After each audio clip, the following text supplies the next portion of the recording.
সুপ্রিয় শিক্ষার্থীরা, তোমরা কেমন আছো? আশা করি ভালো আছো। আজ আমি তোমাদের মাঝে হাজির হয়েছি নবম ও দশম শ্রেণীর ফিন্যান্স ও ব্যাংকিংয়ের চতুর্থ অধ্যায়ের ঝুঁকি ও অনিশ্চয়তা নিয়ে। ঝুঁকি ও অনিশ্চয়তা নিয়ে তোমাদের ক্লাসে ইতিমধ্যে আলোচনা করা হয়েছে। তো আজ আমি তোমাদেরকে স্ক্রিনে ঝুঁকি অনিশ্চয়তার উপরে একটি কাজ দেখাবো এবং সেই কাজের সমাধান করব। তো তোমরা সবাই আশা করি ভালো আছো। তোমরা বাড়িতে যেখানে আছো, যারা স্ক্রিনের পর্দায় আছো, তোমরা খাতা কলম নিয়ে বসে যাও। তো আসো আমরা একটু কাজটা কি কাজের সমাধান করব, কাজটা একটু আমরা স্ক্রিনে দেখে নিই। আদিল গ্রুপের বিগত 5 বছরের আয় হার দেওয়া আছে। এখানে দুইটি প্রকল্পের কথা বলা আছে, একটি বাঁধন প্রকল্প, একটি বিলাস প্রকল্প। তো তোমরা দেখতে পাচ্ছ বাঁধন প্রকল্পের প্রথম বছরের আয়ের হার 40, দ্বিতীয় বছর 35, তৃতীয় বছর 20, তারপর আছে -5, 10।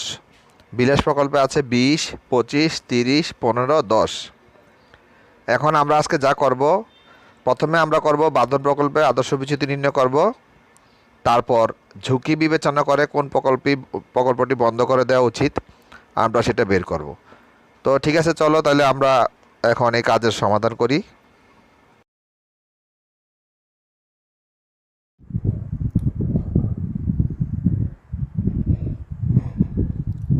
তো প্রিয় শিক্ষার্থীরা, ইতিমধ্যে তোমরা নিশ্চয়ই দেখে ফেলেছ আমাকে এখানে যে সমাধান করার কথা বলা হয়েছে সেটা এখানে দুটি প্রকল্পের কথা বলা হয়েছে, একটা বাঁধন প্রকল্প, একটা বিলাস প্রকল্প।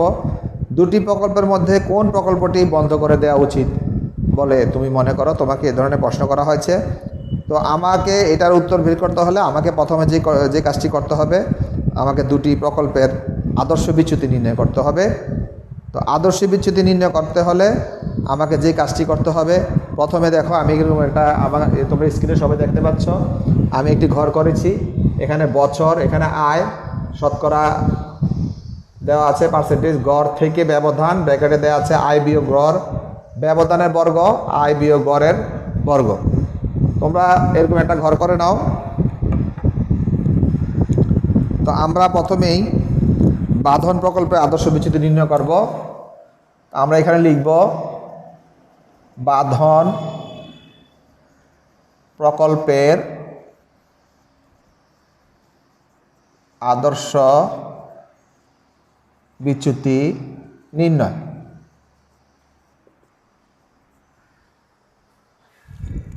তো তোমরা এর মধ্যে স্ক্রিনে অবশ্যই দেখেছ, এখানে 5 বছরের আয়ের হার, শতকরা হার দেওয়া আছে।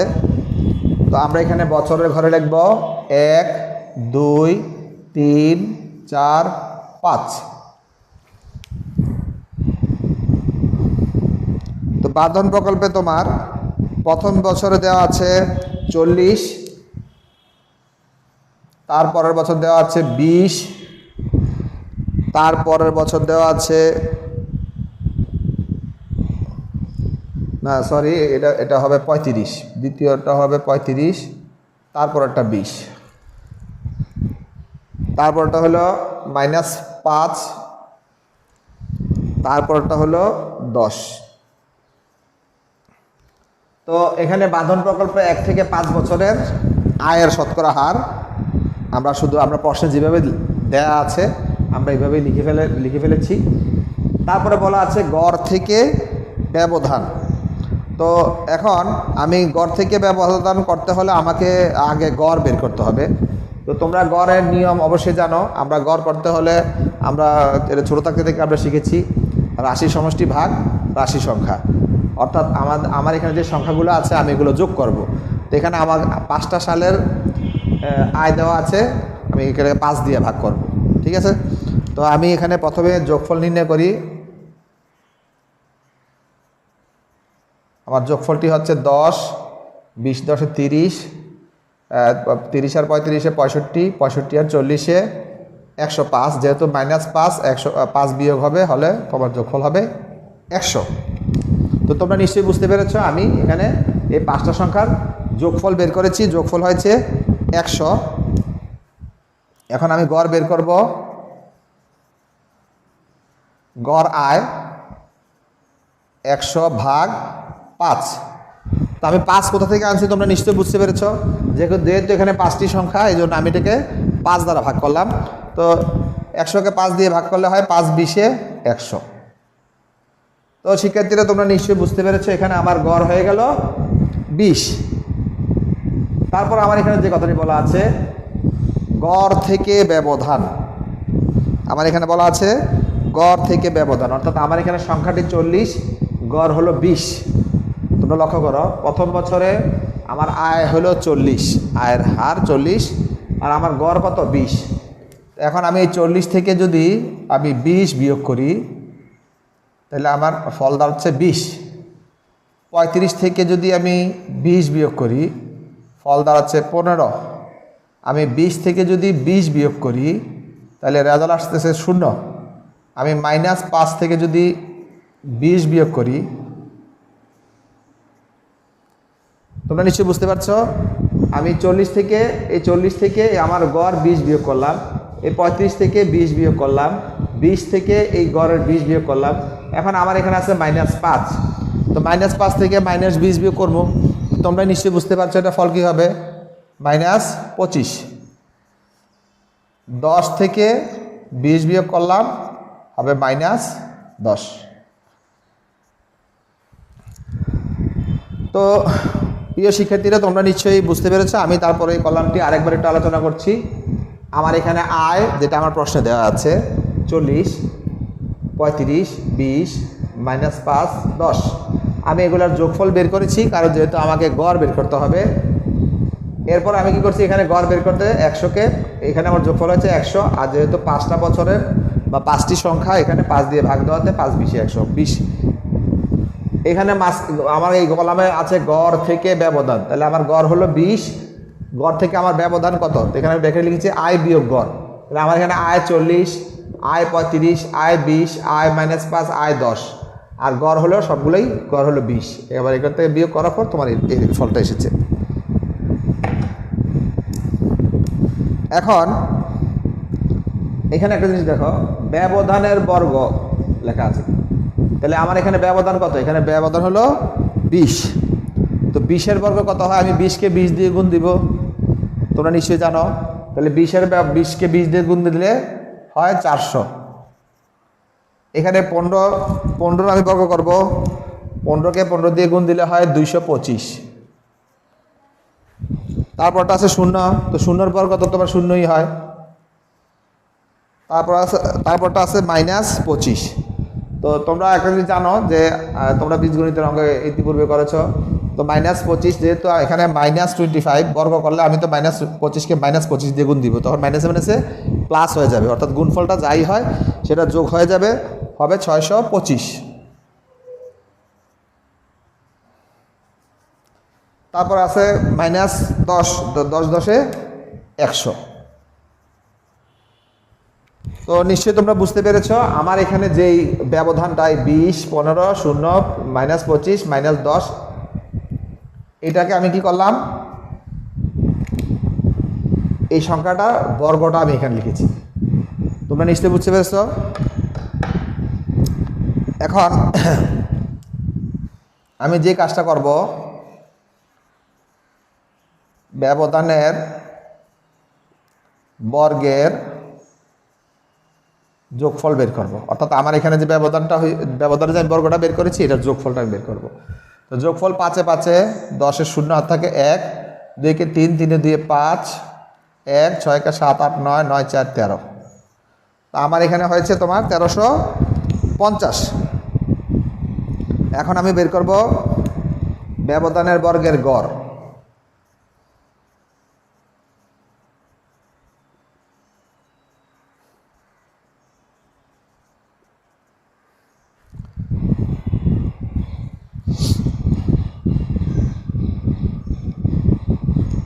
তো ব্যবধানের বর্গের গড় লিখব 1350, ভাগ দিব 5 বিয়োগ 1।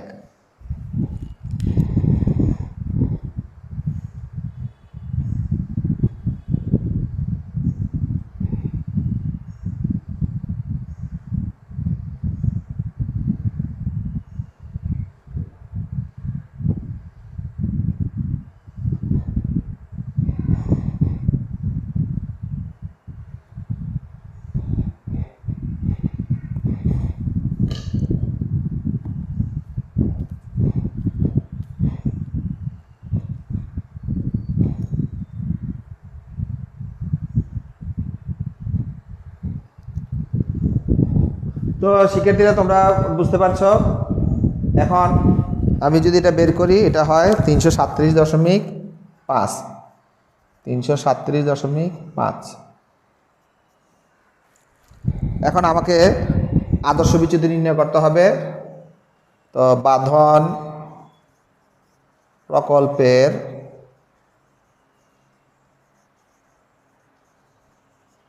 আদর্শ বিচ্যুতি। তো আদর্শ বিচ্যুতি আমার এখানে হয়েছে 337.5। এটা আমি বর্গ বের করব। 337.5।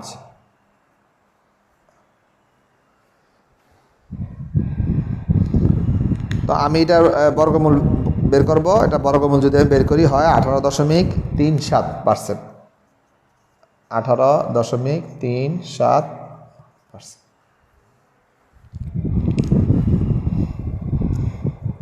তো প্রিয় শিক্ষার্থীরা, তোমরা নিশ্চয়ই বুঝতে পেরেছো আমি এখানে বাঁধন প্রকল্পের আদর্শ বিচ্যুতি নির্ণয় করেছি। বাঁধন প্রকল্পের আদর্শ বিচ্যুতি হয়েছে 18.37%। তো আমরা দিক দিয়ে লিখে রাখি, আমাদের বাঁধন প্রকল্পের হয়েছে 18.37%। এখন আমাদের যে দ্বিতীয় প্রকল্পটা আছে বিলাস প্রকল্প, আমরা এখন বিলাস প্রকল্পের আদর্শ বিচ্যুতি নির্ণয় করব। তারপরে আমরা দুইটার মধ্যে তুলনা করতে পারব।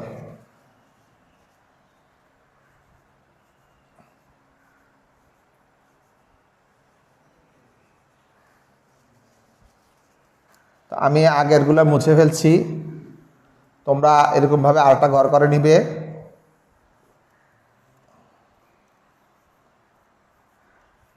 ইতিপূর্বে আমরা যেভাবে ঘর করেছি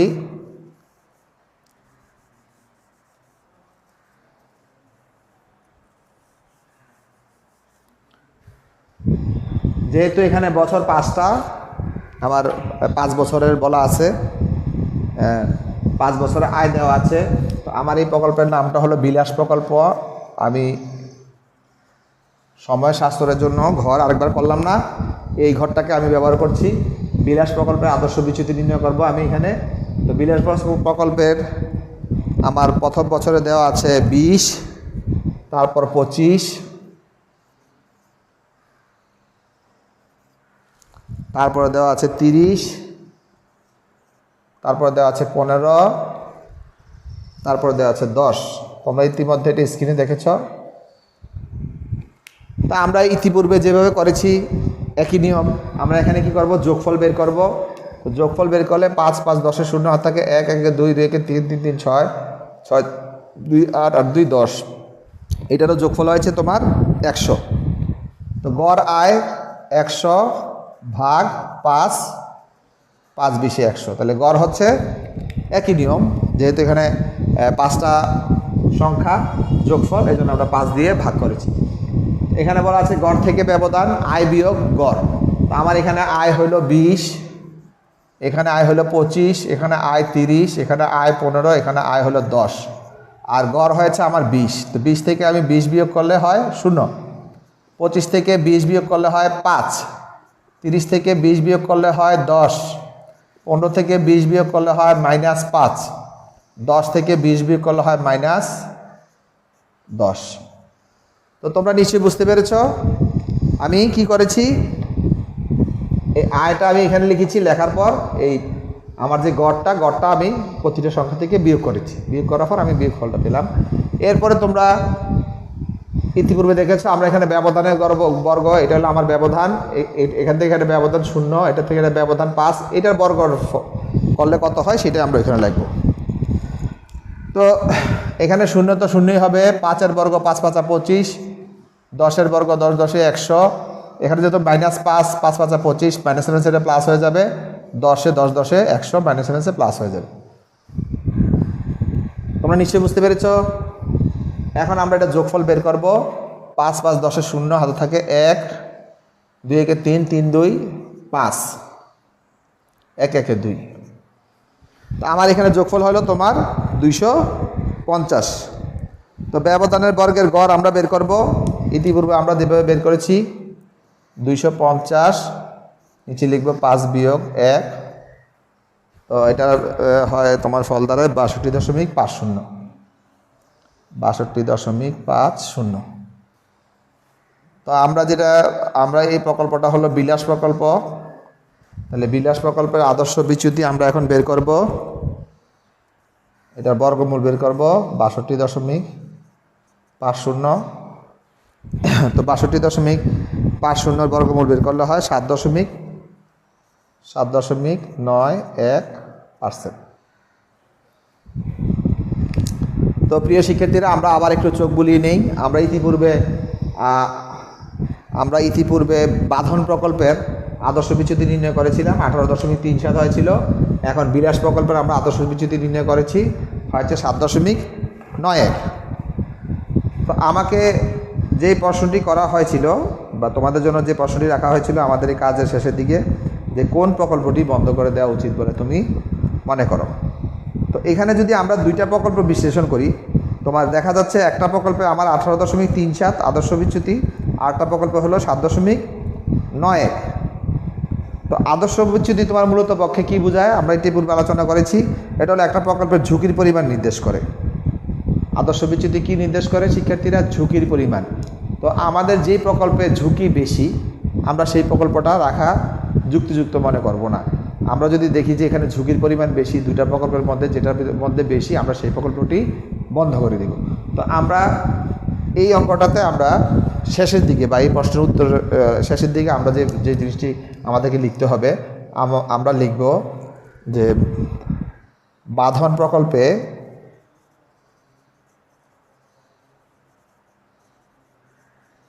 ঝুঁকির পরিমাণ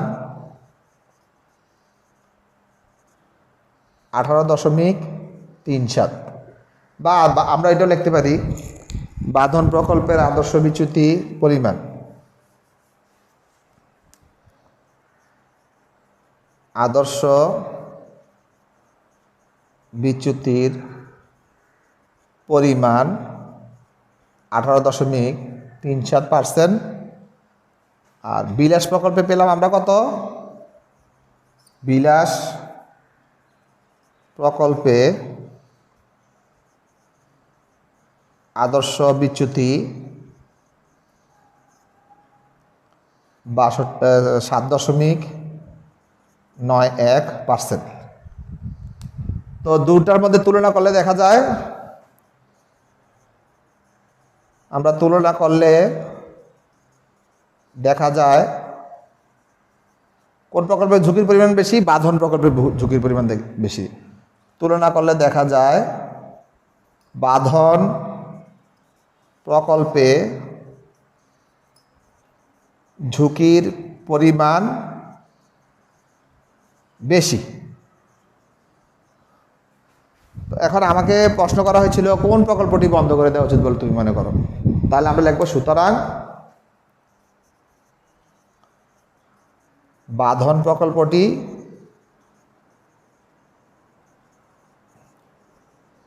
বন্ধ করে দেয়া উচিত বলে আমি মনে করি।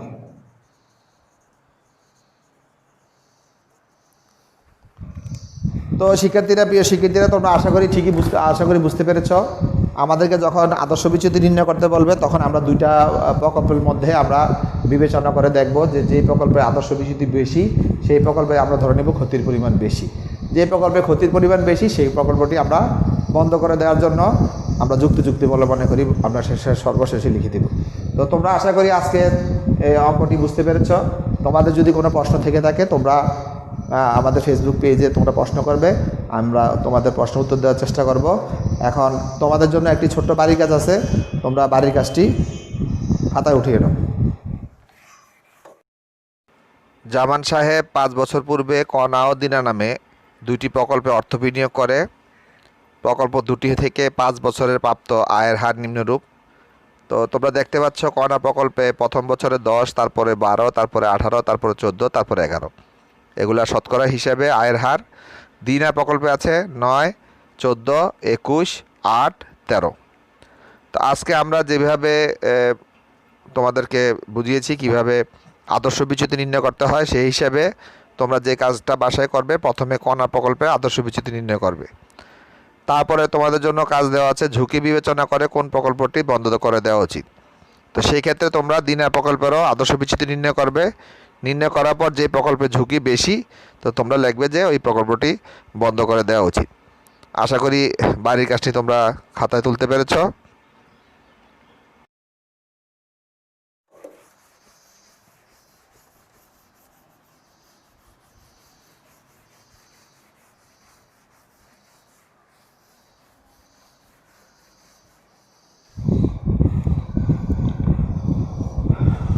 তো প্রিয় শিক্ষার্থীরা, আশা করি তোমরা আজকে ক্লাসটি ভালোভাবে উপভোগ করতে পেরেছ। তোমাদের আমি ইতিপূর্বে বলেছি, তোমাদের যদি কোনো প্রশ্ন থাকে তোমরা অবশ্যই আমাদের এই ফেসবুক পেজে প্রশ্ন করবে। আর করোনাকালীন এই সময়ে তোমাদেরকে তোমাদের বাবা মা এবং যারা তোমাদের বয়োজ্যেষ্ঠ আছে তারা তোমাদেরকে যেভাবে বলে সেভাবে চলবে, নিয়ম নীতিগুলো মেনে চলবে, ঘর থেকে বের হবে না। আর অনলাইনে যে ক্লাসগুলো হয় ক্লাসগুলো দেখবে এবং সেই অনুযায়ী বাড়ির কাজগুলো করবে। তোমাদের শিক্ষা প্রতিষ্ঠান যখন খুলবে তখন তোমাদের স্কুলের স্যারদেরকে কাজগুলো দেখাবে। তো আজকের ক্লাস যারা উপভোগ করেছো, যারা বিভিন্ন জায়গা থেকে ক্লাস দেখছো, সবাইকে আন্তরিক ধন্যবাদ জানিয়ে আজকের ক্লাস এখানে সমাপ্ত করছি। আসসালামু আলাইকুম।